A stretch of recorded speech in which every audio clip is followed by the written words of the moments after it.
Tycoon left his pregnant wife on their anniversary night. 3 years later, saw her with triplets at event. The rain danced gently against the window panes of the luxurious penthouse overlooking the city. Soft classical music played in the background, blending with the flickering light of the candles set neatly across the dining table. 2 plates waited. The wine was already poured, and in the middle of it all stood Elena, delicate, hopeful, radiant in a soft navy dress that hugged her small belly. She smiled nervously as she adjusted the candles for the 3rd time, her hands trembling slightly.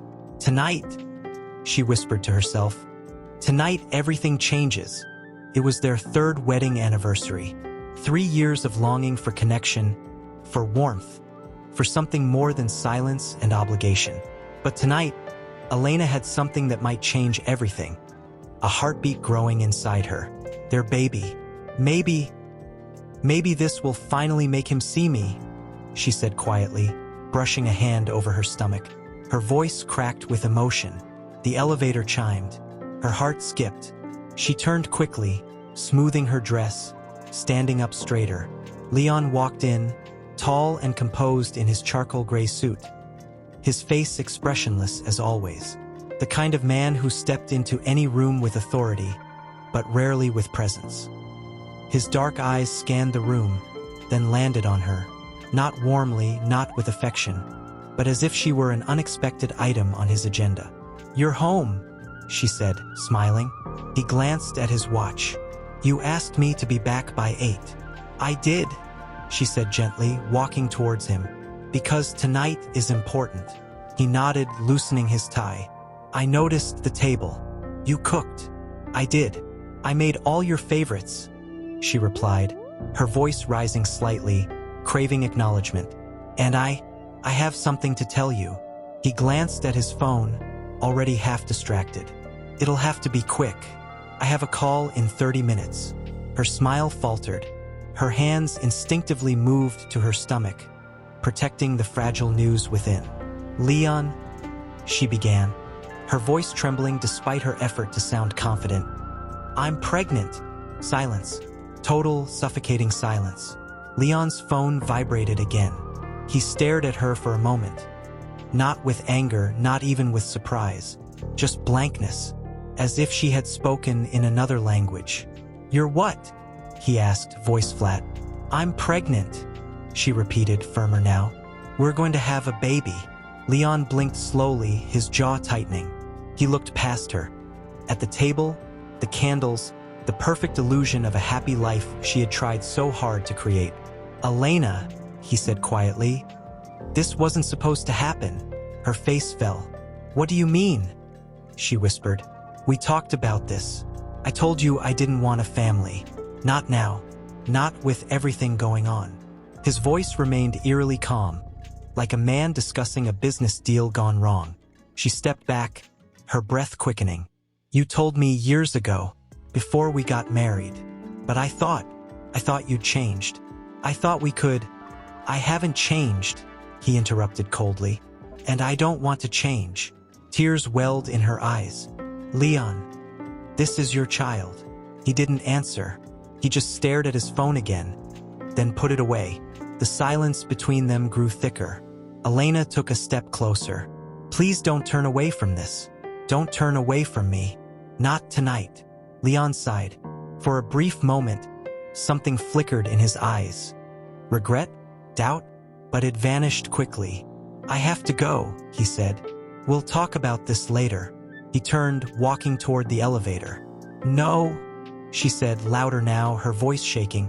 "No, you don't get to leave. Not like this. Not again." He stopped.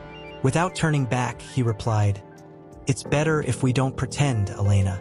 This marriage, it was never what you thought it was."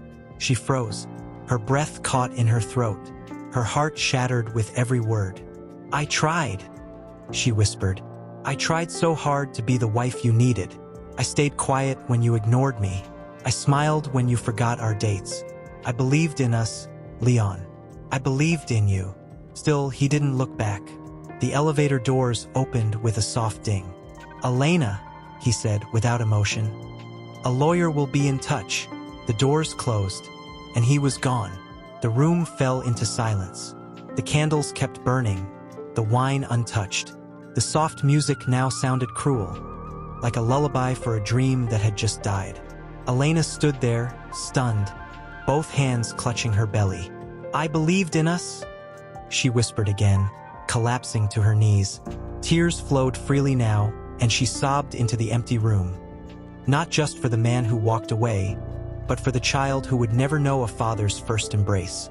Would you like me to continue with topic 2 next? Keeping the same emotional narrative style? Você diz. Certo? Agora tu como narrador e storyteller desenvolva a história sem marcos com o nome de cada tópico que for desenvolve. Me conte sobre o tópico tu com dialogo como su faço espectador. Sempre lembrando de desenvolver com muita moco. Com muitos sentimentos de forma que a estrutura de narrativa utiliza uma linha temporal linear de modo o espectador sentir o que o personagem está sentindo amigos. Com 6.000 characters o ChatGPT diz.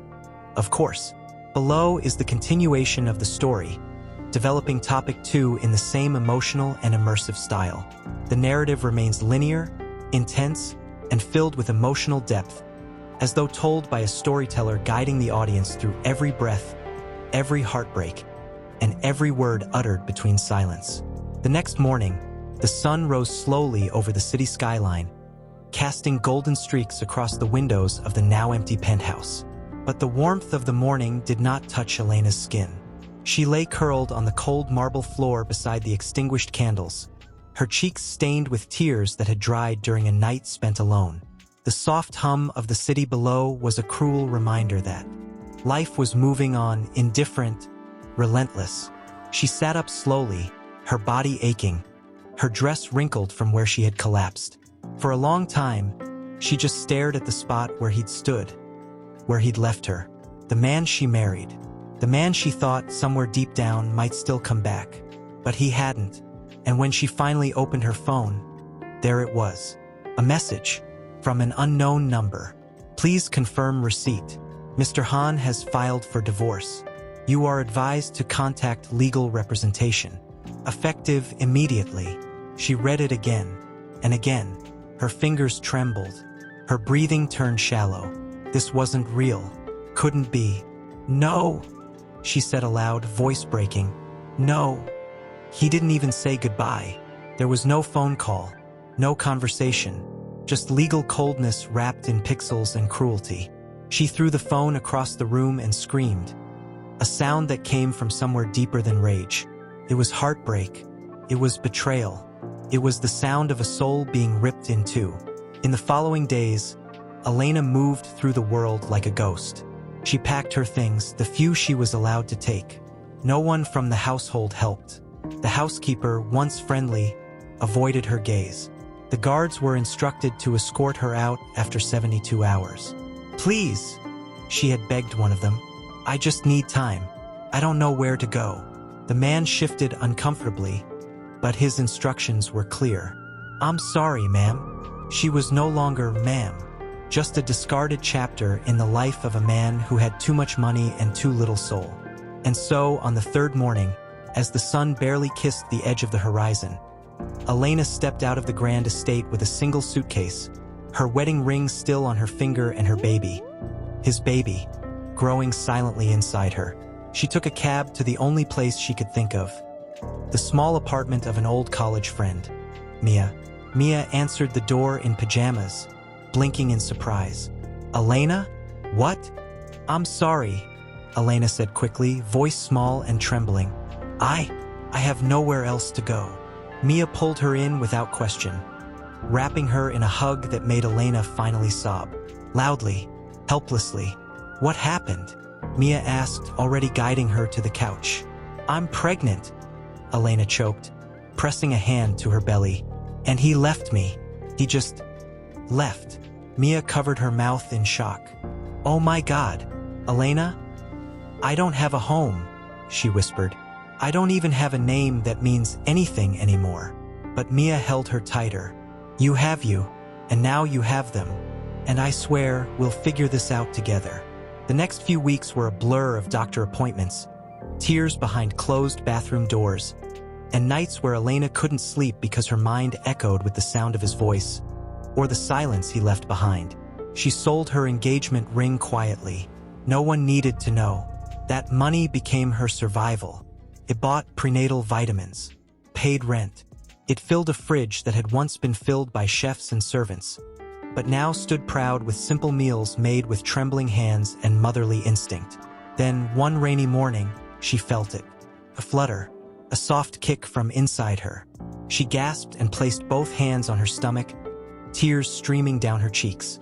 "You're still here," she whispered. "You didn't leave me." From that moment on, something inside her shifted. She still hurt, she still grieved, but she began to fight, not for herself, not yet, but for the tiny lives growing within her. Yes, lives. At her 16-week scan, the doctor looked up with widened eyes. "Ms. Hahn, you're carrying 3. Elena blinked. 3. Triplets. Healthy. Strong. She covered her mouth, stunned. 3, she repeated. 3 pieces of him. 3 pieces of me.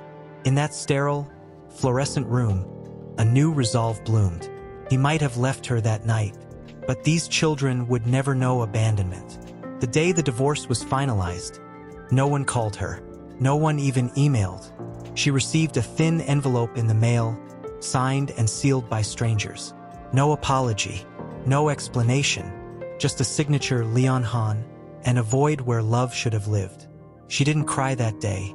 She folded the document, placed it in a drawer, and whispered softly to herself, "He may have erased me, but I won't let that be the end of my story." And it wasn't, because at every turn, every pain, every night she wanted to give up, her babies kept her alive. They kicked, they turned, they listened to her lullabies. They reminded her of the fire she still had left. And when the day came, a stormy evening just like the one when he had walked out, she gave birth. 3 cries pierced the hospital walls. 3 new beginnings. 3 miracles with dark eyes and tiny fists, clinging to the mother who had fought for them in silence. The nurses placed them on her chest. Elena laughed through her tears. "I'm your mom," she whispered, "and I promise, you'll never feel unwanted." She looked out the hospital window as the clouds began to part. And for the first time in a long while, "No," she whispered, "they've only ever had me. Let them feel me tonight." The nurse hesitated for a moment, then nodded and left the room, dimming the light on her way out. And so, beneath the quiet hum of machines and the muted rustle of wind against the hospital window, Elena lay with her 3 babies, breathing in their warmth, listening to their occasional soft sighs. It was the kind of silence that wasn't empty, it was sacred, full of meaning. Still, exhaustion was creeping in, pulling her eyelids down. She hadn't truly slept in days, not since the labor began. But she was afraid that if she let go now, even for a moment, she might wake up and find them gone. That this love might vanish, the way he had vanished from her life. It was a strange thing, to feel full and hollow at the same time. She closed her eyes, just for a moment, and her mind slipped into memory. She was 12, sitting on the edge of a hospital bed, holding the cold hand of her mother, who hadn't spoken in days. "Elena," the nurse had said gently, "your aunt is coming. You'll live with her now." She'd nodded, but inside she had screamed. Her mother was her entire world. And now, with one final breath, that world had ended. No warning, no explanation, just absence. She remembered promising herself then, "I won't become someone who disappears from the people I love." But she had married someone who did just that. When she awoke, it was morning. The babies were gone, her chest seized with panic. She sat up too fast, pain flashing through her abdomen from the incision. "Where?" she gasped. A soft voice answered from across the room.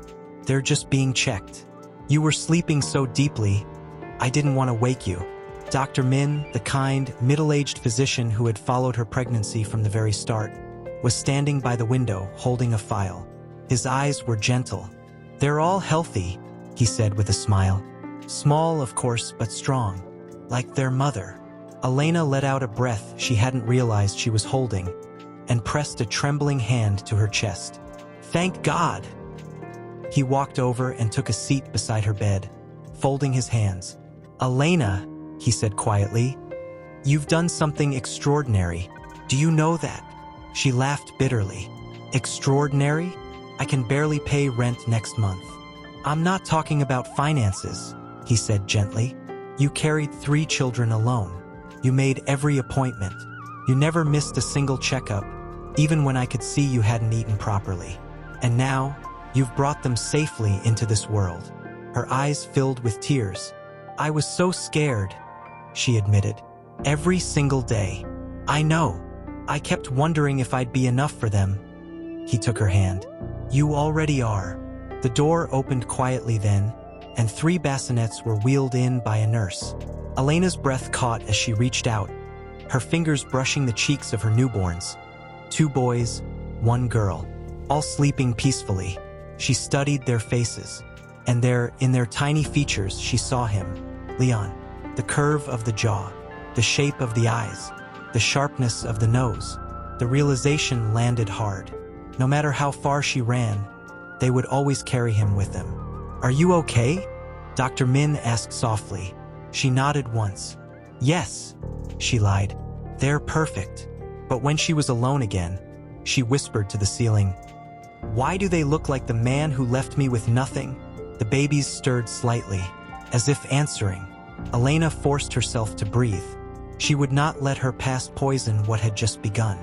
Over the following weeks, she moved into a smaller apartment provided by the hospital's family assistance program.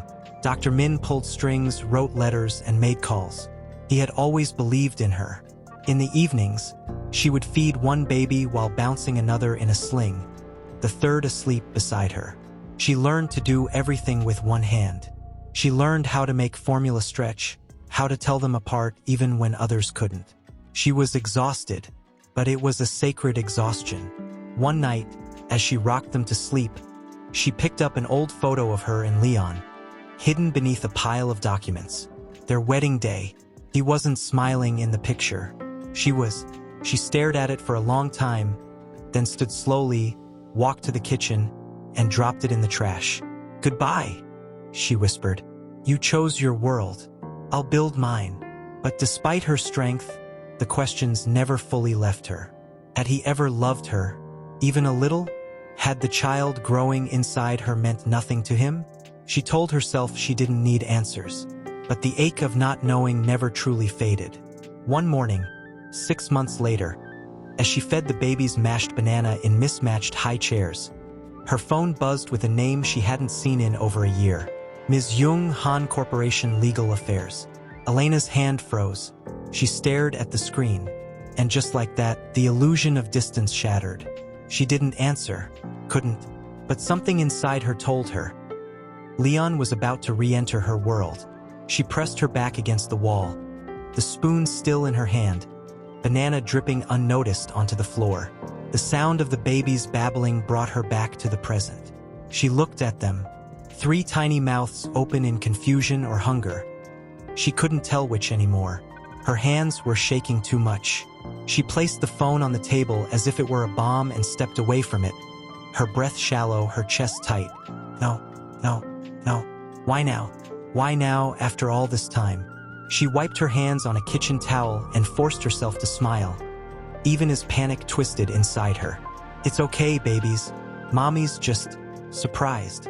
That's all." But her voice cracked. She fed them, cleaned their faces, laid them down for their nap, all like a machine. Her body moved out of routine, but her thoughts spiraled. Had he found out? Was this about the babies? Or was it something worse? As soon as the last child closed his eyes, she went back to the table, picked up the phone with shaking fingers, and opened the message. "Miss Elena Han, we request a brief conversation at your earliest convenience regarding the finalized dissolution of marital assets and matters previously unresolved. Kindly respond with availability." No mention of children, no signature, just cold corporate language, as though the life they once shared had been nothing more than a transaction still waiting for audit. She didn't answer, Not that day, not the next, but the message lingered like smoke in her mind, curling into every corner of her thoughts. That night, as the babies slept, Elena sat on the couch in the dark, holding one of their tiny socks in her hand. She whispered into the silence, "Why are you coming back now? What else do you want from me?" Far across the city, in a towering office made of steel and glass, Leon Hans stared out at the skyline. The lights below looked like constellations trapped in concrete. He sipped black coffee, his third that night, but it tasted like nothing. Behind him, his assistant hovered, hesitant. "Sir, should I follow up with Ms. Han?" He didn't answer. The assistant cleared her throat. She didn't respond. "I know," he finally said, voice low. He turned from the window slowly and sat at his desk, staring at the open file in front of him. A manila folder filled with legal papers and one photograph. A candid shot from a charity event. Dozens of people in the background. But his eyes went to only one. Elena. She was wearing simple clothes, standing beside a group of volunteers. She looked tired, thinner than he remembered. But her eyes, God, her eyes were sharper than before, stronger. But what had shattered him, what had made his fingers tremble when he saw the photo, were the 3 children, all standing beside her, all with his eyes. His jaw tightened. "Are they mine?" he asked aloud, though no one was listening. He hadn't meant to see her again. In truth, he had buried her, or at least buried the version of her that lived in his memory. But that photo, it had torn open something in him. A ghost of a life he had once walked away from without a second thought. Or so he told himself. 3 more days passed before Elena responded. Her message was brief. "Available Thursday after 6 p.m. I do not wish to meet at your offices." She didn't sign her name. She didn't ask questions. She simply set a boundary, and he respected it. Thursday evening arrived with thunderclouds swelling over the city. The sky was heavy, like it knew something was about to break. Elena sat in the back of a small, quiet cafe tucked away on a side street no one important ever visited. It was the same place she used to come during college, before the marriage, before the betrayal, before the babies. The waitress recognized her but said nothing, sensing the storm in her posture. At exactly 6:17 p.m., Leon walked in. Elena saw him the moment he entered. Tall, immaculately dressed, the same calm arrogance in his stride. But something was different. His shoulders weren't as square. His gaze wasn't as sharp. There was weight behind his eyes now. And when he saw her, he didn't smile. He froze. His expression betrayed the slightest flicker of something. Regret? Shock? She didn't move. He walked over slowly and sat across from her without a word. For a moment, neither of them spoke. Just the low hum of the coffee machines and rain against the windows. She finally broke the silence. "Why did you reach out?" He looked at her, really looked at her, and it was as if he didn't know how to begin. "Elena," he started, but she held up a hand. "Don't say my name like it means something. You gave it up the night you walked out." He swallowed hard. "I didn't know." "You didn't ask." He closed his eyes briefly as if stung. "Why now?" she whispered, her voice laced with the ache of 100 sleepless nights. "You made it very clear I was disposable. You didn't even come to the hospital. You didn't send a message. You sent lawyers. And now, 3 years later, you're suddenly interested in unresolved matters." He opened his mouth, closed it again.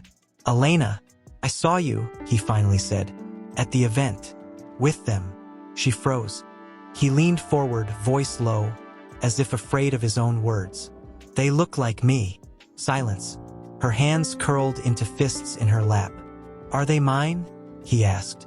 She stared at him, long and hard, her chest rising and falling with every word she didn't say. "You walked away without looking back," she said. "And now you want answers?" "I made mistakes," he said quickly. "I was under pressure. My father—" "Don't," she snapped, her voice sharp and quiet. "Don't you dare hide behind your father. I thought I was protecting my future." "You were destroying mine," she whispered. His eyes glistened for a moment. "Elena, if they're mine—" "They're not yours," she said almost too calmly.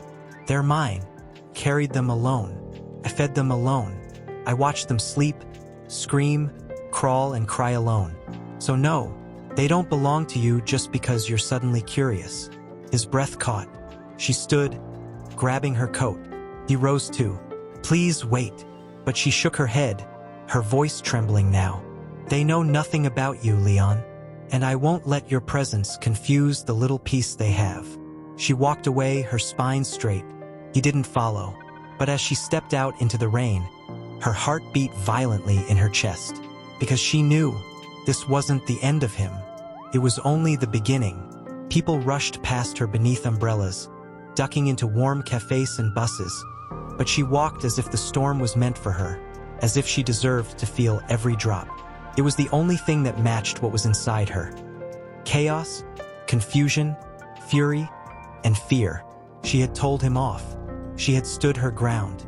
She hadn't let him see her break.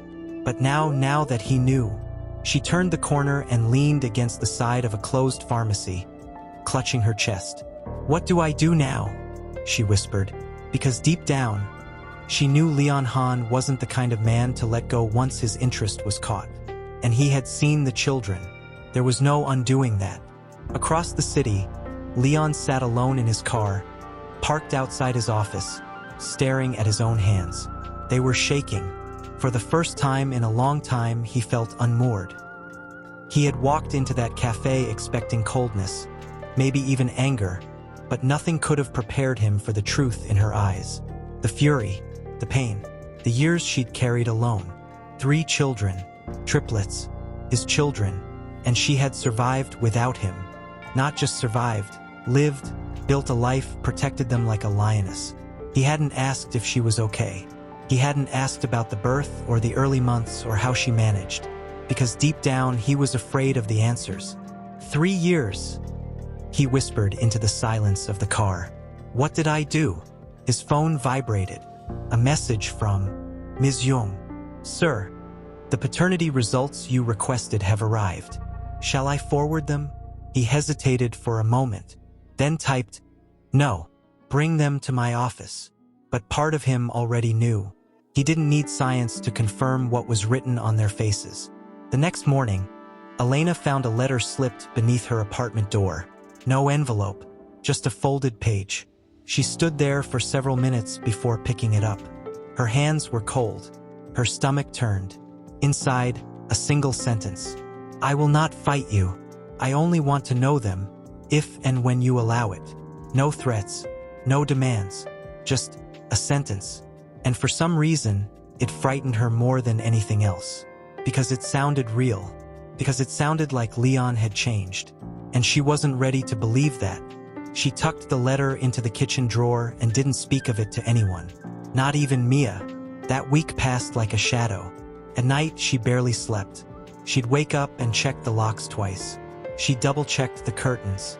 She looked out the window like a hunted animal, always expecting to see a black car on the curb, waiting. And when she picked up her babies from the community daycare, she watched every stranger too closely. Every man in a suit made her throat tighten. But Leon never appeared. Not in person. Not again. And the silence felt louder than any intrusion. 10 days later, she was working late at the small flower shop Mia had helped her get into, arranging tulips for a wedding order, when her phone rang. Unknown number. She almost didn't answer, but something told her to. She picked up, cautious. "Hello." Pause. Then, "Elena?" Her heart stopped. It was a voice she hadn't heard in years. Not Leon. His father. "Mr. Han?" she asked, stunned. "Elena," he said, calm and slow. "I'm calling because I believe a mistake was made. A significant one." Her hand gripped the counter. "You were the one who made it. I did what was best for my son. At the time." "You mean you blackmailed him?" Silence. "Elena, I'm aware now that I may have been misinformed," he said, as if reading from a script written by guilt. "Leon never told me the full story, and I'm sorry. I truly am." She didn't speak. "But I would like to meet you," he continued. And the children. She laughed, a bitter sound. You didn't want me when I was your daughter-in-law. What makes you think I'd ever hand my children over to you now? They're family, Elena. No, she said coldly. They're mine. And she hung up. Her hands were trembling as she locked the phone. He was getting involved now? Why? She hadn't told Leon the full story. She hadn't known everything herself. Not then. But now. The pieces were starting to fall into place. The pressure Leon had mentioned. The silence. The way his father had always looked at her. Like something dirty stuck to his designer floor. And suddenly, she realized. Leon hadn't left her only because of fear or selfishness. He had been forced, and he'd kept it from her. She sat down hard on the shop stool, her knees weak. Tears stung her eyes. She didn't know what hurt more, the betrayal back then or the idea that maybe, just maybe, he had wanted to fight for her and didn't, because he chose silence instead of trust.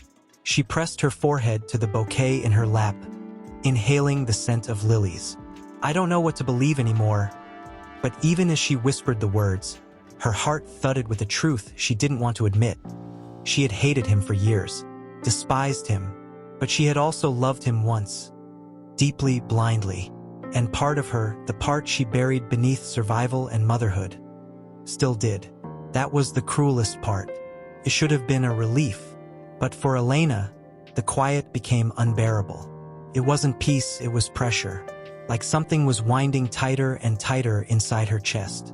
She tried to focus on her children, their laughter, their tiny footsteps across the wooden floors, their voices calling her mama in sleepy whispers at dawn.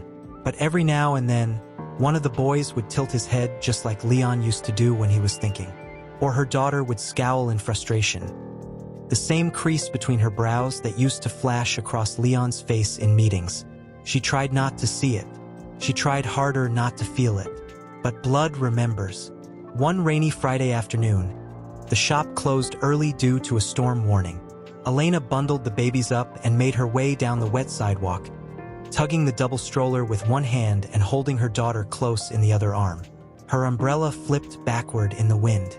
She let it go. She couldn't afford to fight the wind. Not with 3 children crying, soaked and frightened. And then a black car pulled up beside the curb. She froze. The window rolled down. Elena, Leon's voice. Her throat closed. Her grip on the stroller tightened. The babies stopped crying, maybe sensing the shift in her body. You shouldn't be here, she said, loud over the rain. I didn't know how else to see you. You don't get to see me. Not like this. Please, he said, stepping out of the car and into the downpour without an umbrella. His suit jacket darkened instantly, but he didn't flinch. Let me help. You're the last person I need help from. He approached slowly, his hands open, palms up, like someone facing a wild animal, or a wounded one. Just let me hold one of them, please. She stepped back so fast the stroller nearly tilted. Her voice cracked. No, you don't get to ask that. You don't get to want anything. Elena, I don't want to take them. I swear to you. I can't stop thinking about them. About you. Thinking? She laughed bitterly. You're thinking now? 3 years later. I know it's too late to fix what I did. No, she interrupted. You don't get to say that either. You didn't do something. You chose something. You chose to walk away the night I told you I was pregnant. His voice lowered, drenched and raw. Because I was told if I didn't, I would lose everything. And what was I? She cried, her voice rising, breaking. Nothing? Collateral damage? He looked down at his feet. My father told me you married me for money, that the pregnancy was a trap. He showed me a forged message, said you were seeing someone else. I begged you to talk to me that night. I know. I was crying, she whispered. And you didn't even look at me. I was weak, he said, his voice cracking. And I was a coward. And I see it now every day. The babies stirred, beginning to cry again. Her daughter clung to her shirt. Elena's jaw clenched. She rocked the stroller gently with one foot to calm the boys. You can't just walk back in, Leon. They're not toys. This isn't a project. These are children. I know. She turned to go. I saw the test results, he called after her. They confirmed what I already knew. But it wasn't about that. I didn't need a paper. I saw their eyes, Elena. I saw you in them. And I hated myself for not being there. She stopped, her back still to him. You left me with nothing, she whispered. Not even dignity. He took a breath. I'm not asking to be forgiven, he said. I'm just asking to be useful now. I don't want them to grow up thinking their father never cared. Even if they never call me dad. Even if they never want to see me again. I just want to do something right, even from the background. The wind howled.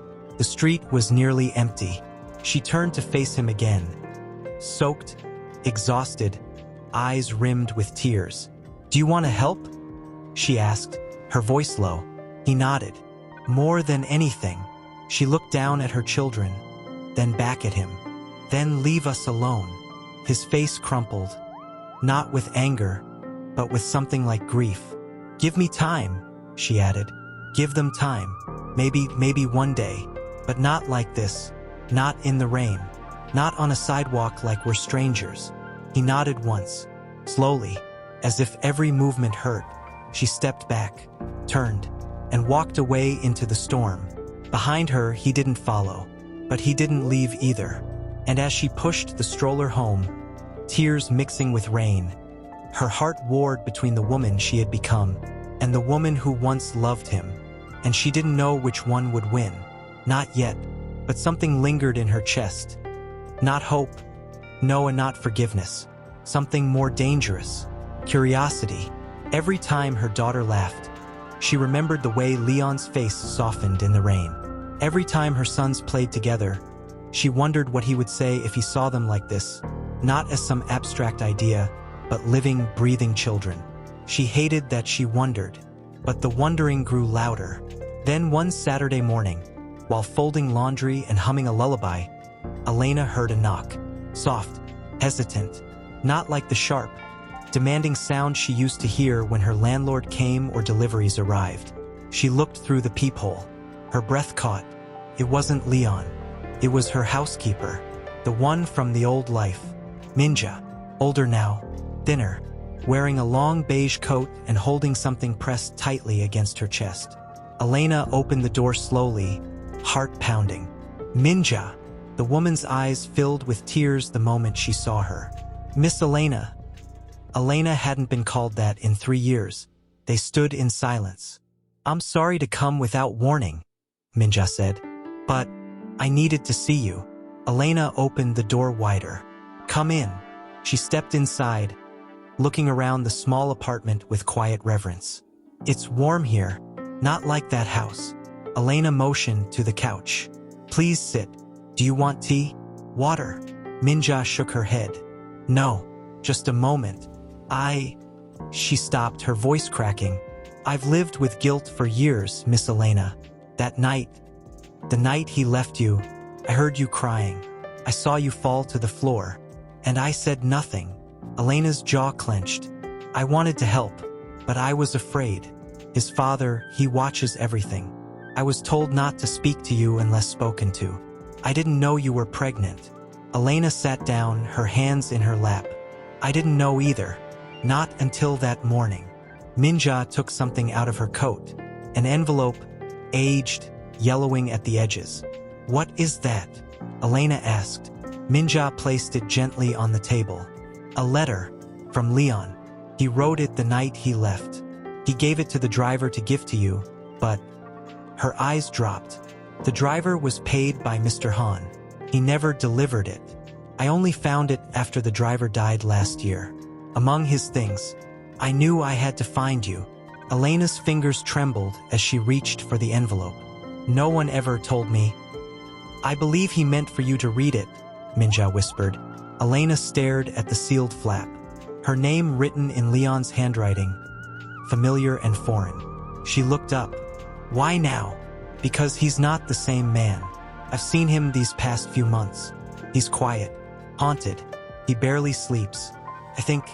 I think losing you broke him. Elena didn't respond. Her fingers pressed into the paper. Minja stood.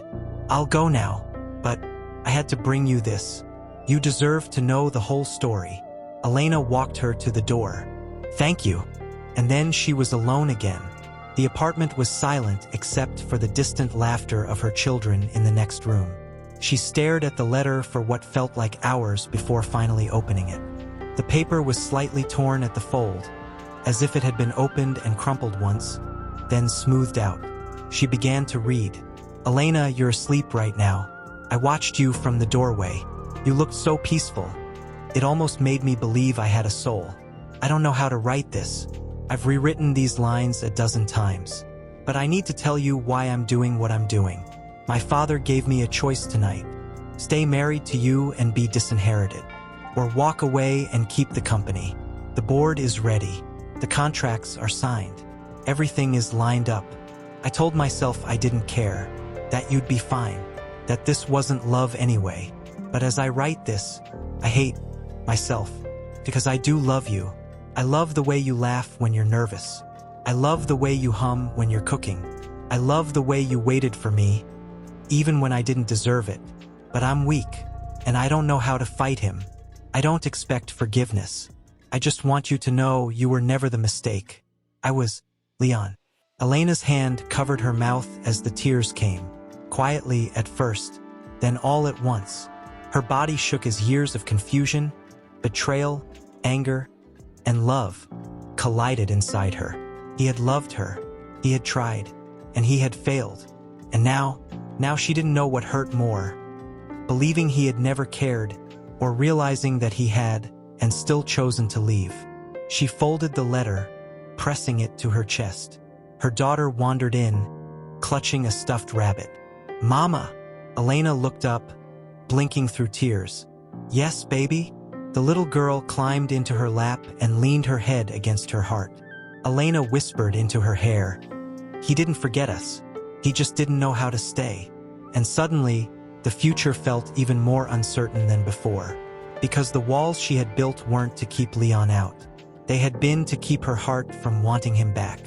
And those walls, Elena sat at the edge of the bed, the letter still on her lap. She hadn't slept. The children stirred quietly in the next room, murmuring to each other in the way only toddlers could. Their words soft and strange and full of little private languages. They were safe. They were innocent. They had no idea the world outside their bedroom was shifting. Again, she stared down at Leon's words. I love you. I don't know how to fight him. You were never the mistake. She didn't know what to do with that kind of love. The kind that came too late, wrapped in cowardice and pain. It was like someone handing you a rose after setting the garden on fire. Her phone buzzed. A message from an unknown number. There's a small art exhibit tomorrow at Evergarden Hall. It's for charity. The children are invited. There will be music. Animals. It's very gentle. Very safe. I'll be there only if you let me. L. She stared at the screen. No demands. No manipulation. Just an offering. Still, her chest ached. Deep, quiet, dangerous. The next day, she dressed them carefully. Not because of him, not for him, but because her children deserved good days, bright moments. She had spent so much time keeping them alive. Now she wanted to let them live. Her daughter wore a little pink dress with tiny embroidered daisies. The boys had matching sweaters, blue with tiny clouds. She tied their shoes with hands that wouldn't stop trembling. And then she packed a bag with snacks, wipes, and prayers. She hadn't decided if she wanted to see him, but a part of her, the part she had tried to kill, was curious. What would he do if she walked in? What would she feel? Evergarden Hall was bright and filled with light. Families gathered around booths with watercolor stations, animal petting pens, balloon artists, soft string music humming in the background.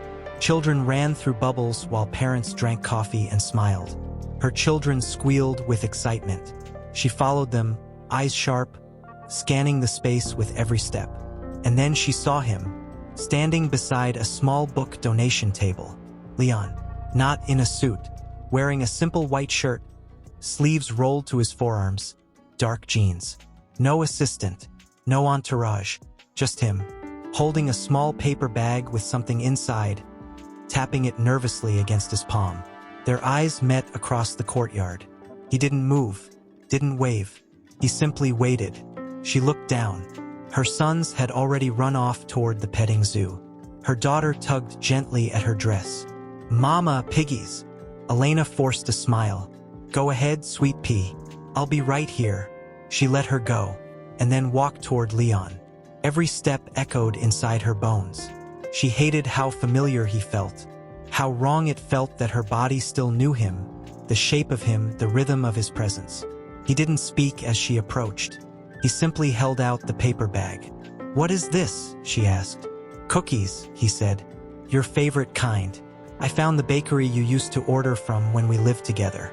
I remembered the name. She looked at the bag, then back at him. "You think a cookie fixes 3 years?" "No," he said, "but it's something real, something I remember, and I thought maybe it's better than starting with apologies." She didn't take it. His hand dropped slowly. "I don't know how to be around you without making things worse." "You made a choice," she said quietly. "You chose your father, your legacy, your name." "I know," he said, "and every day since, I've regretted it. Not because of guilt, but because of absence. I missed everything. Their first laugh, their first steps, their first word. I don't deserve anything from you, Elena.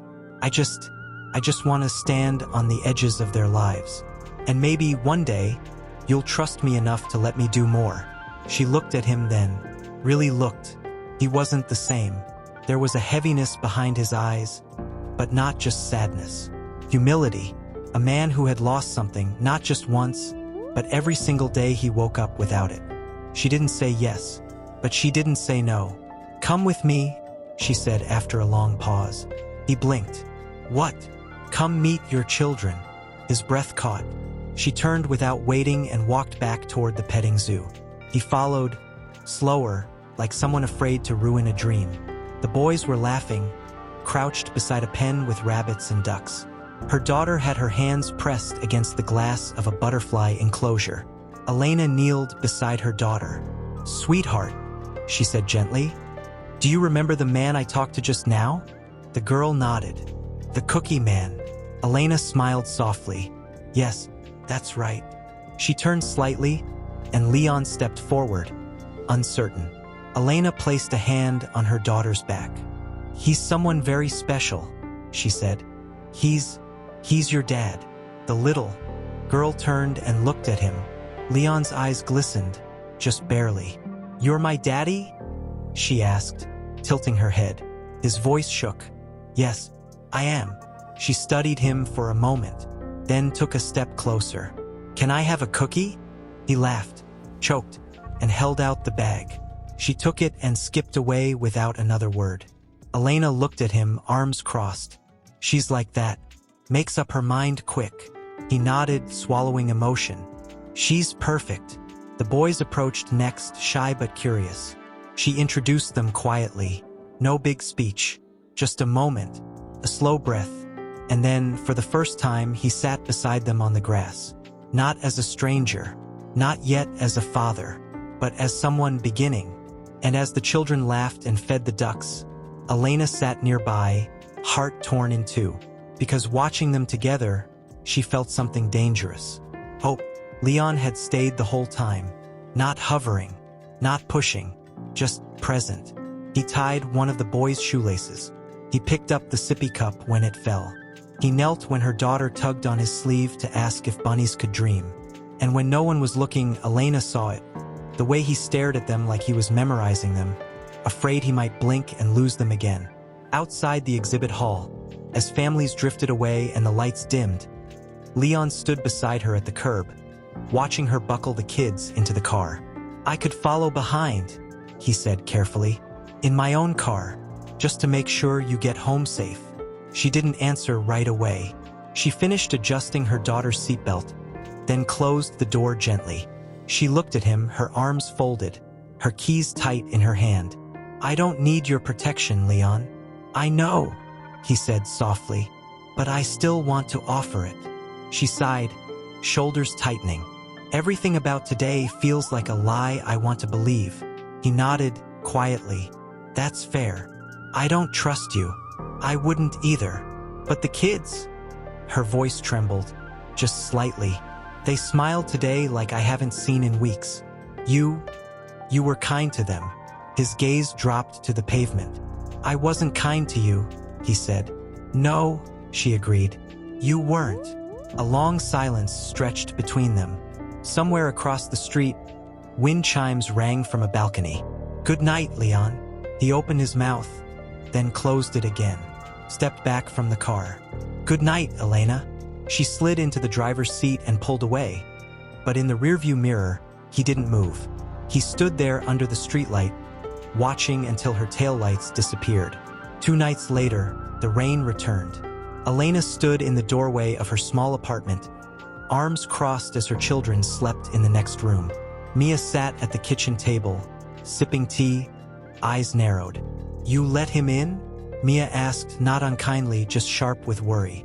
Not in the apartment. Just into a moment, Elena said, pouring tea into her own cup with trembling fingers. Mia exhaled. You're stronger than you used to be, but even strong women crack, especially when love gets confused with memory. Elena looked at her. Do you think I'm a fool? I think you're a mother, and a woman with a heart too big for her own good. She stared into the tea, watching the swirl of chamomile leaves. I saw something in him that wasn't there before. Pain. Maybe. Regret. Definitely. Mia reached across the table and squeezed her hand. Just don't confuse apology with redemption. I won't, Elena said, but she didn't sound convinced. That Sunday morning, Leon sent a message. There's a small park near your place. I'll be there at 10, just in case the kids want to play. She didn't reply, but at 10:12, she arrived. Not because of him, because the children needed air. That was what she told herself. Her daughter ran ahead, squealing, and Leon was already waiting, crouched beside a small play tunnel, holding a juice box. This time, there were no introductions. The boys recognized him instantly. The girl ran into his arms. Elena stayed on the bench, watching from a distance, emotions tangled like vines around her chest. A while later, he approached her slowly, sitting beside her without speaking. They watched the children spin and tumble in the grass. Finally, he spoke. They deserve to know the truth about us. She kept her gaze forward. They're too young to understand betrayal. I wasn't going to say anything yet, he replied. But eventually, I'd like them to know that I failed you, not that you kept me away. Elena's throat tightened. They don't need to know about the night you left me on our anniversary. No, he agreed, voice low. But they should know I wasn't brave enough to stay. She turned to him. Why are you really here, Leon? He looked at her, and this time he didn't blink. Because I've spent 3 years building something I thought mattered. And then I saw my daughter touch a butterfly, and I realized I've missed every real thing in my life. Her heart slammed against her ribs. Do you want them, Leon? She whispered. Or do you want the idea of them? He shook his head. I want their first day of school, their stomach aches, their tantrums, their laughter, even if they hate me, even if you never look at me again. She studied him. He didn't look like the man she married. He looked like someone who had been broken and was trying clumsily, desperately to rebuild from the pieces. Then prove it, she said finally. Not with words, with time. I will. No more unexpected messages. No gifts. No letters. Just show up. Be steady. Be boring. Be present. His voice cracked. I can do boring. She looked down. Her voice softened. And if you break them, Leon, I will never forgive you. I won't, he whispered. Not again. The sound of their laughter echoed across the grass. And for the first time in years, they sat in silence without hate. He never crossed the boundary, never asked for more, never stepped into her home. But he was there. Rain or shine, he showed up. First, the kids were shy, then curious, then attached. And that was when the ache began again. The slow, twisting ache Elena hadn't felt since the night he left.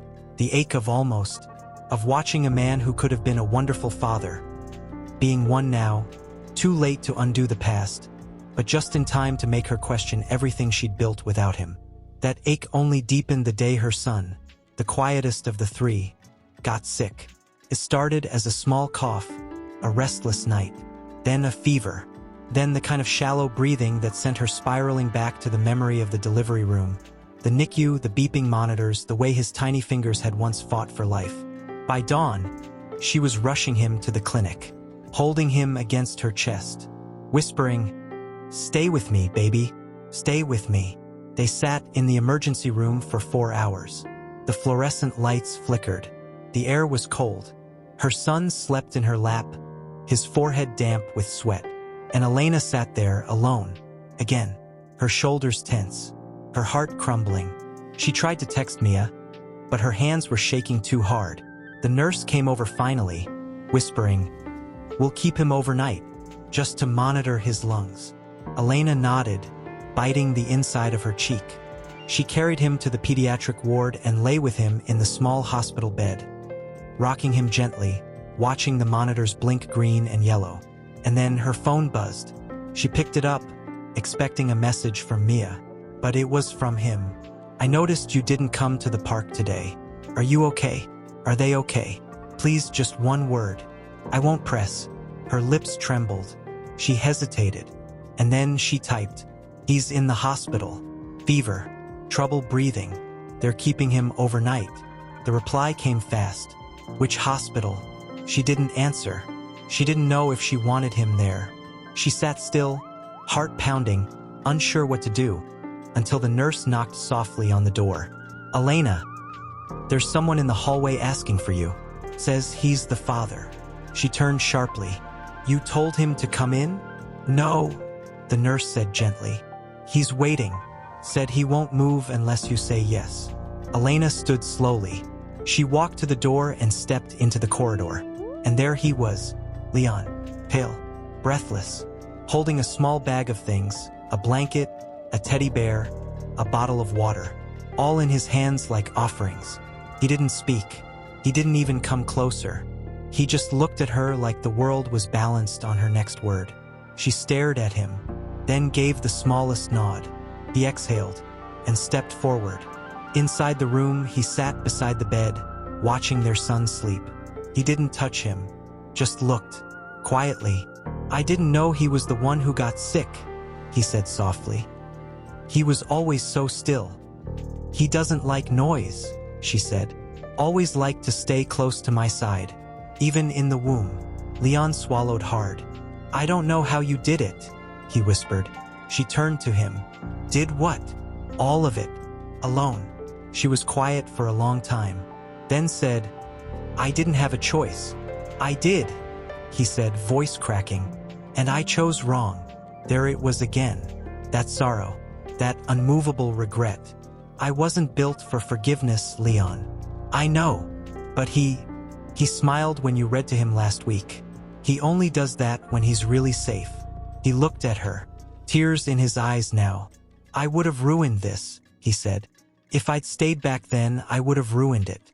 I didn't know how to love anyone, not even myself." She turned toward the bed, her voice softer than breath. "You could have learned. I didn't think I was worth the lesson." The silence after that was heavy, but not hostile, just sad, so incredibly sad. She stood to adjust the blanket over their son's chest, and without looking at him, said, "You can stay tonight. Just sit. Just be still."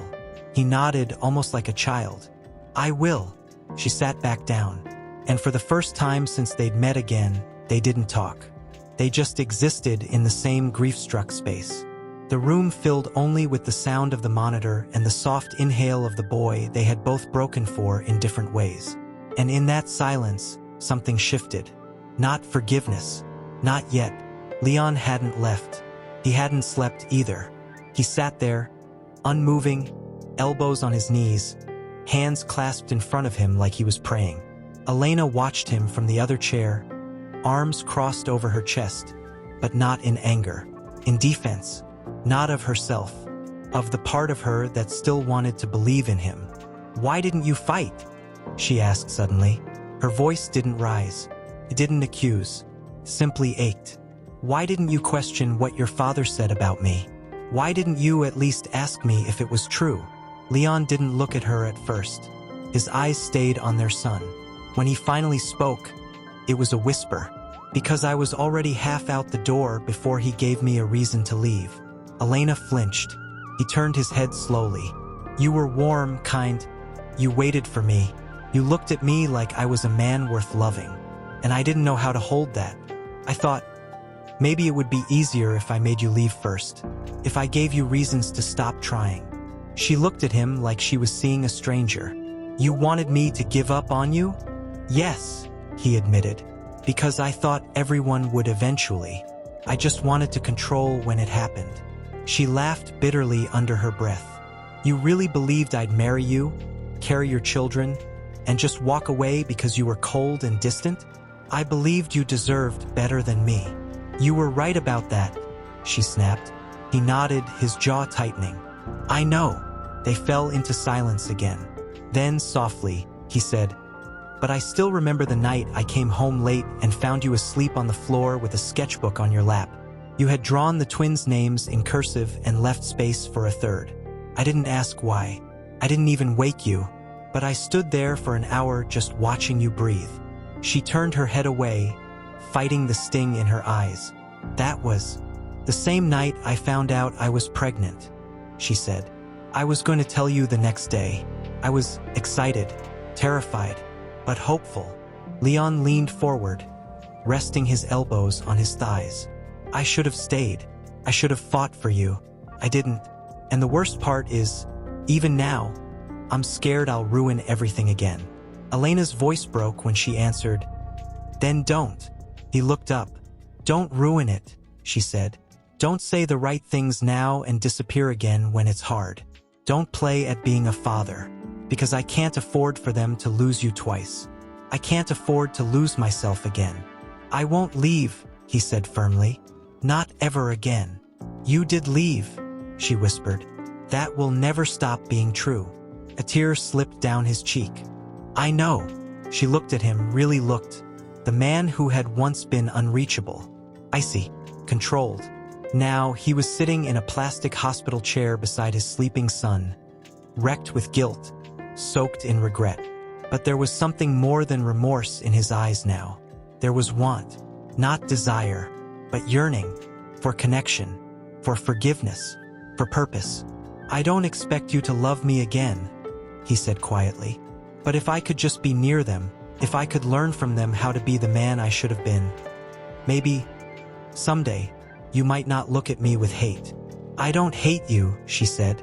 He looked up. I hate who you were, but not you. Not now.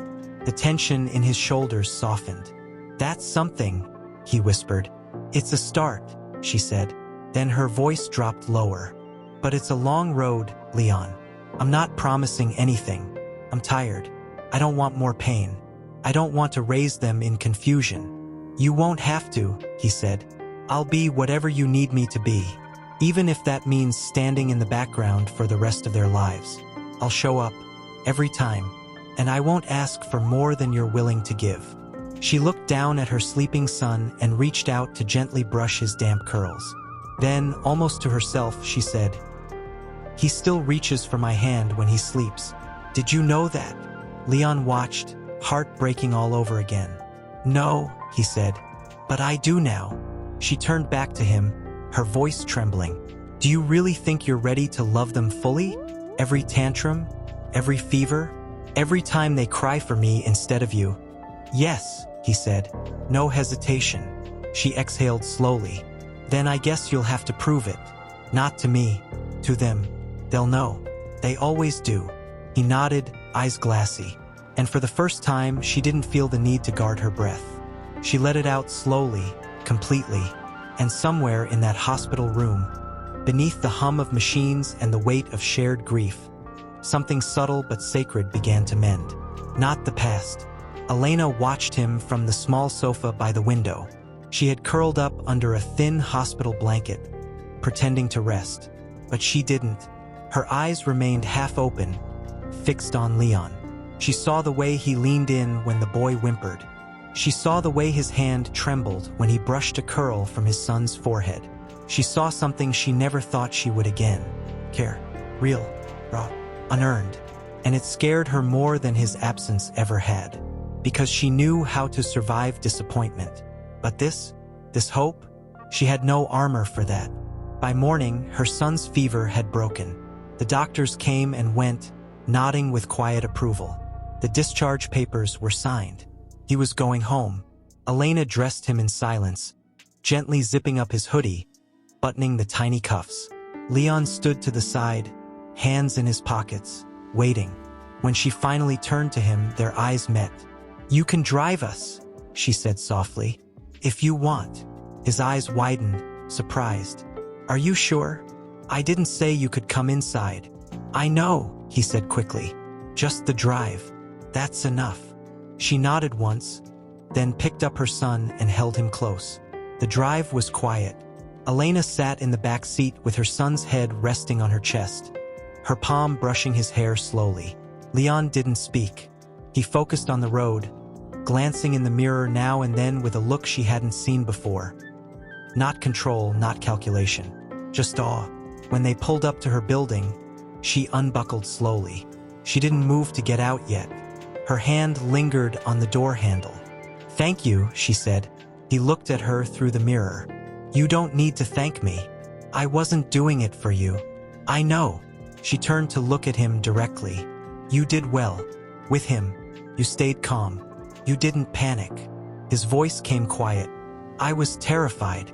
"That means you're starting to feel it," she said. "What it means to be a parent. The fear never leaves." He nodded slowly. "Good. I deserve to carry it." She opened the door. "I'll message you later about the park. Maybe next week."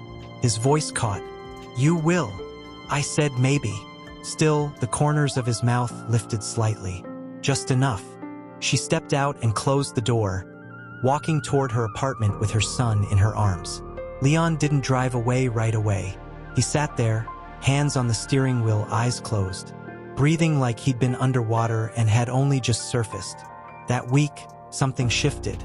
Elena found herself checking her phone in the morning, wondering if he had messaged. He hadn't, and that unsettled her more than if he had. She thought about messaging him first. She didn't, but she hovered over the screen. More than once, her daughter asked about him too. "Is Daddy coming to read again?" "We'll see," Elena said, tightening a shoelace. The boys played with the toy car he'd brought to the hospital. Just a small one, nothing fancy. But it had become their favorite, and that broke something in her. One evening, while folding laundry, she stopped at a tiny blue shirt and held it to her chest. He was trying, and part of her wanted him to succeed, even if the other part was still building walls, brick by fragile brick. Saturday came again. She didn't send a message. He didn't either. But when she walked to the park with the children, he was there. He was already on the ground, a blanket spread out, paper cups, a thermos of warm cocoa, and 3 little fruit boxes arranged like an offering. "Are we having a picnic?" her daughter asked with delight. Leon looked up and smiled. "Only if your mom says it's okay." Elena didn't answer right away, but the kids had already run ahead, laughing, collapsing into the grass. She walked up to him, hands in her coat pockets. "You made cocoa?" "I looked up the kind you used to make in the winter," he said, "with cinnamon and honey. I tried to get it right." She raised an eyebrow. "You remember that?" "I remember everything I never appreciated." The wind blew a soft gust between them. He poured a cup and handed it to her. She took it. They sat on the grass, side by side, watching their children. Leon pulled something from his bag. "I was thinking, maybe we could make a schedule. Nothing big, just visits, consistent, so they know when I'm coming. So it's predictable, safe." She didn't speak right away. Then, "You thought about that by yourself?" "Yes, I want to give them stability, not confusion." Her voice softened. "That's exactly what they need." He handed her a small notepad, tentative. Inside was a simple chart, days of the week, ideas for playtimes, notes on nap schedules. No pressure, no signature, just intention. She turned to look at him, and for the first time since the night he left, her voice didn't carry defense. "Maybe," she said, "you're starting to understand what love really means." He didn't respond. He didn't need to. She could see it in the way he looked at their children, in the quiet care of his gestures, in the fact that, for the first time, she didn't feel like she was parenting alone. And that realization terrified her more than anything else, because if he kept showing up like this, she might start to need him again. Her hand rested on the doorframe. She watched their tiny bodies rise and fall with sleep, the way they curled toward each other like they knew they were one heart split 3 ways. She hadn't expected it. She hadn't expected him. Not this version. Not the version who brought cocoa and calendars. Not the version who asked before giving, who listened more than he spoke. It was easier to hate him when he was distant. It was harder now. So much harder. She walked into the living room quietly, the light from the kitchen casting soft gold over the space. The notepad he had left, his proposed visit schedule, was still on the table, untouched since they got home. She picked it up, read it again. Each word was written in the handwriting she used to trace with her fingertips on dinner receipts, back when she still believed in anniversaries and Sunday mornings. A knock came at the door, not loud, not urgent, just gentle. Her breath caught. She opened the door slowly. Leon stood there, damp from the misty night, holding a small backpack and a folded note. "I didn't mean to wake anyone," he said softly. I forgot to give you this. For him." He held out the backpack. Inside was a new inhaler, a soft blue blanket, and a storybook with animals on the cover. "I saw it in the hospital room," he said. "The one he kept reaching for. The nurse said he liked it. I went back for it. I thought it might help him sleep." Elena looked at the bag, then at him. "You didn't have to." "I know," he said, "but I wanted to." She took it from his hands. Then, hesitating, he added, "There's a note inside. For him. You don't have to give it to him. I needed to say something, even if he doesn't understand the words yet." Elena was quiet for a long time. Then, as her fingers clutched the soft fabric of the backpack, she whispered, "Why are you really doing this, Leon?" He looked at her, not with charm, not with practiced sorrow, but raw. "I missed everything," he said, "and I'll never forgive myself for it. But I don't want to keep missing it. I want to be in the hard parts, the sleepless nights, the tantrums, the sick days, the boring Tuesdays. I want them all." She searched his eyes, the way she used to, trying to read the truth beneath the polished surface. But the polish was gone now, and in its place weariness, and longing, and something dangerously close to love. Not just for her, but for the life he left behind. "You really mean that?" she said, more to herself than to him. "I do." Her eyes began to sting, but she didn't cry. Not in front of him. "I don't know how to do this with you. I don't know how to stop bracing for the moment you disappear again." He stepped back slightly, giving her space. "You don't have to know," he said. "You just have to watch. Let me prove I'm not going anywhere." She swallowed hard. Then, surprising even herself, she opened the door a little wider. "Do you want to come in?" He blinked, stunned. "Now? Just for a minute," she said quickly. "To say goodnight." Quietly. He hesitated, then nodded, stepping inside like the room might vanish if he breathed too loudly. She led him to the children's room. The air was still warm, thick with the soft scent of sleep. He stood at the doorway. Her daughter stirred slightly in her sleep, curling tighter into her blanket. One of the boys shifted and mumbled, "Mama?" Leon knelt beside the bed. Slowly, cautiously, he reached out a hand but didn't touch. He just whispered, "Good night, my little ones. I'm here now." The quiet hung heavy around his words, and Elena, standing in the doorway, felt something inside her splinter, because she wasn't prepared for this version of him. This softness, this ache, this man learning how to love out loud. She turned away before he could see her crumble. In the kitchen, She placed the backpack on the counter and stared out the window. Leon joined her a few moments later, his voice low. "Thank you for letting me in. It was just a moment," she said. "Sometimes that's enough." She nodded, still not looking at him. "Then, don't make me regret it." "I won't. I'm not ready to forgive you. I'll wait." Silence again.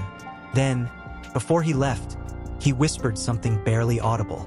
"You're still the bravest person I've ever known." She closed the door behind him and leaned her forehead against the wood. Her hand pressed to her chest, where her heart was beating too fast. Because she knew, but Leon never pushed. He waited. He read stories in a soft voice. He learned the difference in their cries. He stayed late once when Elena had a migraine so severe she couldn't lift her head from the pillow.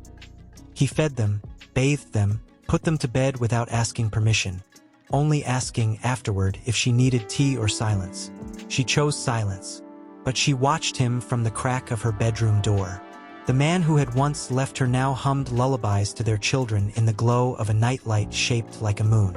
It terrified her how easy he was making it to remember. Remember what it felt like to be a family. To not do this alone. Then, on a Tuesday afternoon, the phone rang. It was the hospital.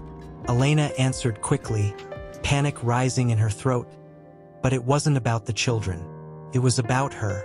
A routine blood test from weeks ago, one she'd almost forgotten about. The nurse's voice was steady, rehearsed, too professional for comfort.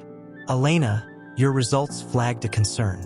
We'd like you to come in tomorrow morning for some additional scans. It's likely nothing, but we just want to be sure." Her stomach dropped. "I'm sorry," she said, her voice hollow. "What kind of concern?"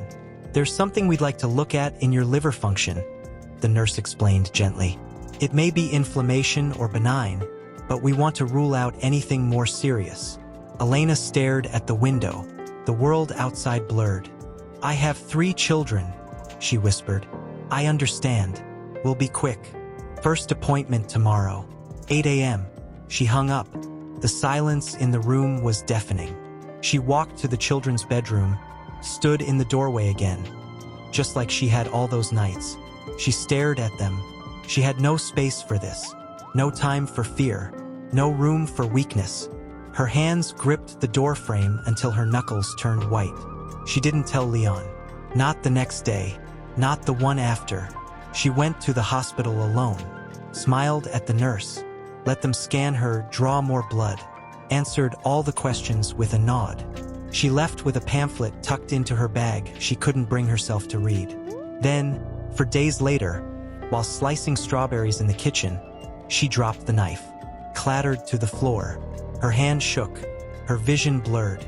She leaned on the counter, breathing heavily, trying to steady herself. The room tilted.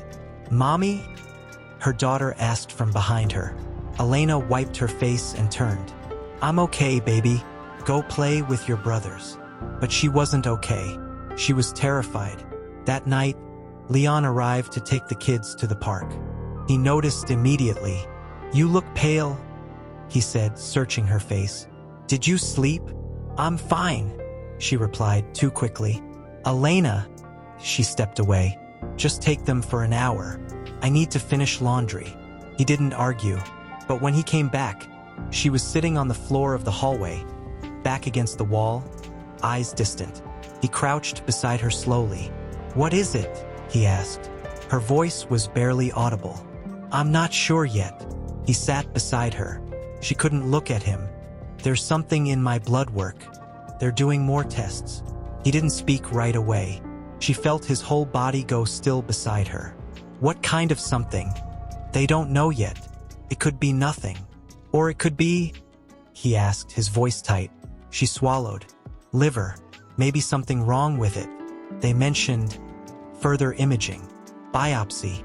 He didn't breathe for a moment. Then, "You went alone?" "I didn't want to scare the kids. Or give you a reason to feel obligated." Leon turned toward her fully, his voice shaking. "I am obligated, Elena. I want to be. You don't get to shield me from this." "I do," she snapped, suddenly furious. "Because you weren't there when it mattered before. And Her voice broke. I don't know how to let you hold things now. He took a slow breath. Then gently, let me earn that. Let me be here now. Not out of guilt, out of choice. She looked at him, and for the first time, let the tears fall. I'm scared, she whispered. He nodded. Then be scared, but not alone. She didn't speak. He didn't move closer. He just sat beside her, like a wall, like a steady hand she hadn't asked for but didn't reject. When the kids peeked around the corner, Elena quickly wiped her eyes. But Leon stood and took over. I'll get them dinner. You go lie down. She hesitated. And then, for the first time since the phone call, she let someone else carry the evening. She watched him from her bedroom doorway again. Not hiding this time, but searching. Elena sat with her coat folded over her knees, both hands clutched together, fingers tangled so tightly they'd gone pale. Her eyes stayed fixed on the door in front of her, the one that hadn't opened in 22 minutes. She'd counted. She could barely breathe. She hadn't told the children she was here. Mia was watching them at home, distracting them with puzzles and snacks and songs. Elena had kissed each of them twice before leaving, as if she already feared it might be one kiss too few. Her phone buzzed. Leon, I'm outside, just in case. She didn't respond, not because she didn't want him there, but because she did. And needing him made her feel like the ground was shaking under her feet. The door finally opened. A woman in soft green scrubs stepped out and offered a small, professional smile. Elena Hahn? Elena stood. Her legs were numb. Come with me, please. The doctor's office was too warm. Framed degrees on the wall, a vase of tired tulips on the shelf, a box of tissues on the desk like it already knew what might come next. Dr. Song sat down, hands folded gently. Elena, she began, her voice careful. We have the results. Elena nodded once, her voice barely a whisper. Just tell me. There's a lesion on your liver. Small but irregular. Could be benign. But based on the pattern we saw in the imaging, we can't rule out something more serious without a biopsy. Elena's vision blurred. We'll do it quickly, Dr. Song continued. You'll come in next week. It's a minimally invasive procedure. We'll keep you for observation afterward. Then we'll know more. Is it cancer? Elena asked, her voice flat. Dr. Song didn't flinch. We don't know yet. The room tilted slightly. But if it is? Elena pressed, her hands gripping the edge of the chair. Then we'll talk about the next steps. But you're young, healthy otherwise. We're catching this early. That gives you an advantage. Elena didn't feel young. We're lucky. She felt like she was standing at the edge of a cliff, and no one could tell her if she'd fall or fly. She nodded numbly. When? She asked. Tuesday, 9 a.m. She stood slowly. Okay. Elena. Dr. Song's voice softened. You're not alone in this, are you? Elena hesitated. No, she said finally. Not anymore. She walked out of the building into the crisp afternoon air and saw Leon immediately. He was leaning against the passenger side of his car, a coffee in one hand, the other in his pocket. He saw her, and everything in his body straightened. He didn't ask. He just walked toward her. She stopped, and for a moment, the only thing between them was silence and wind. Then, they found something, she said. His face fell, but he didn't move toward her. Not yet. They don't know what it is. I need a biopsy. He exhaled slowly. When? Tuesday. She looked down at her hands. They said it could be nothing, or it could be... She couldn't say it. He closed the space between them carefully. I'll take you. You don't have to. I know, he said, but I will. She looked at him, eyes tired. What if it's bad, Leon? Then we'll fight it, he said simply. Together. She shook her head. You say that so easily. It's not easy, he said, but it's true. He reached out, slowly, gently, and took her hand. She didn't pull away. I'm not strong every day, she whispered. You don't have to be. I'm scared they'll remember me sick, she said. Or worse, remember me gone. He stepped closer, voice trembling. Then I'll make sure they remember me there. With them. For them. Because of you. Her lips parted, but no words came. The tears did, though. Silent. Reluctant. He pulled her into his arms. And this time, she let him. She leaned into the warmth of him, her cheek against his chest, her tears soaking into his coat. He didn't say you'll be fine. He didn't make promises he couldn't keep. He just held her like the world might shatter if he let go. And for the first time in a very, very long time, Elena hadn't told the children where she was going. Mia had come early, brought puzzles and pancakes and her familiar laugh. They didn't ask why their mother's eyes looked glassy, or why she hugged them tighter than usual before stepping out the door. Leon waited downstairs.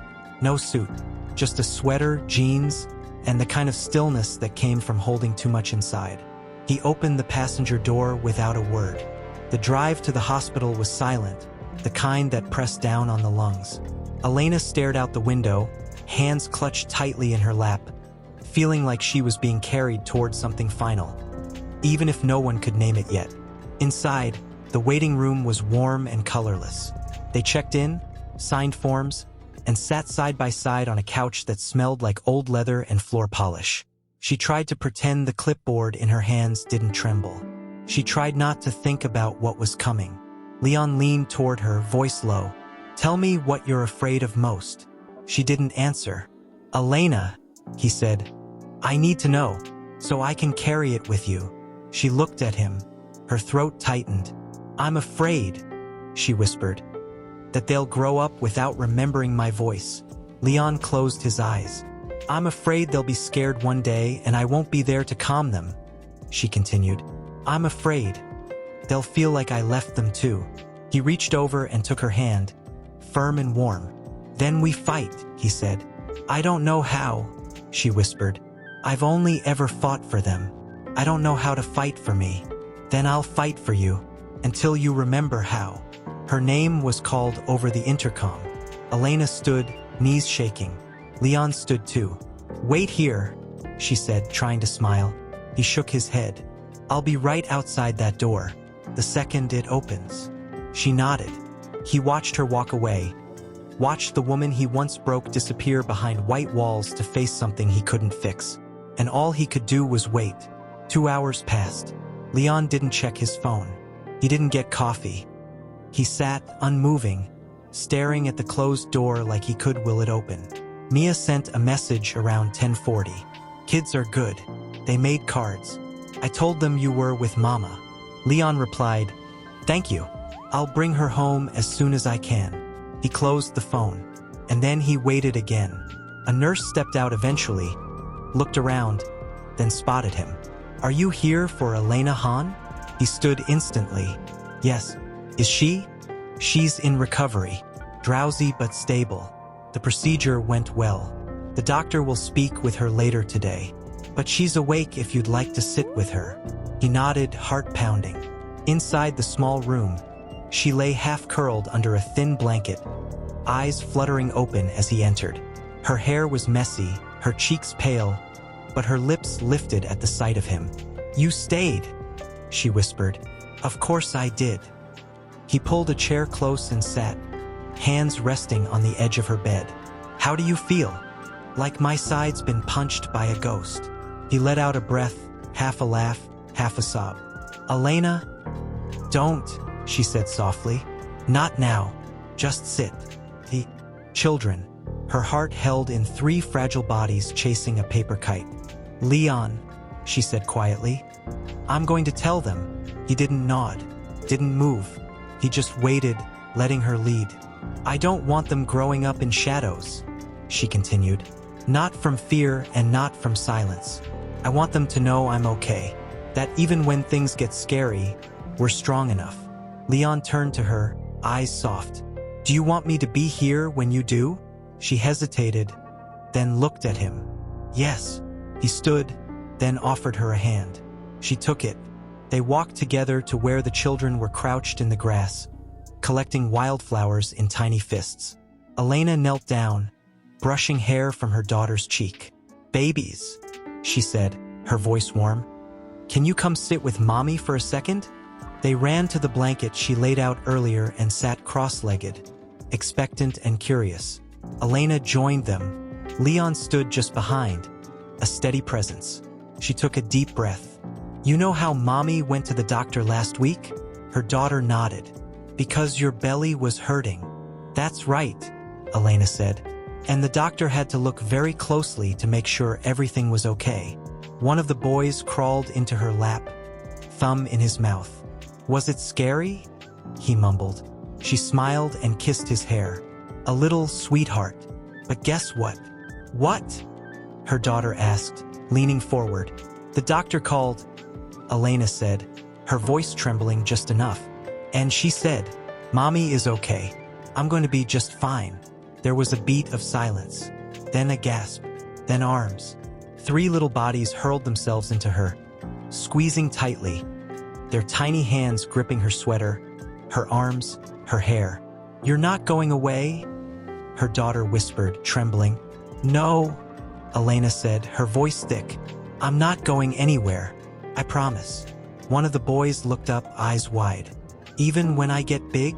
Even when you get so big you don't want to hold my hand anymore?" "I'll always want to," he said fiercely. She laughed, pulling him close. "You say that now." The other boy looked past her. "Is Daddy okay too?" Leon knelt then, slowly, unsure. "I'm okay too, buddy."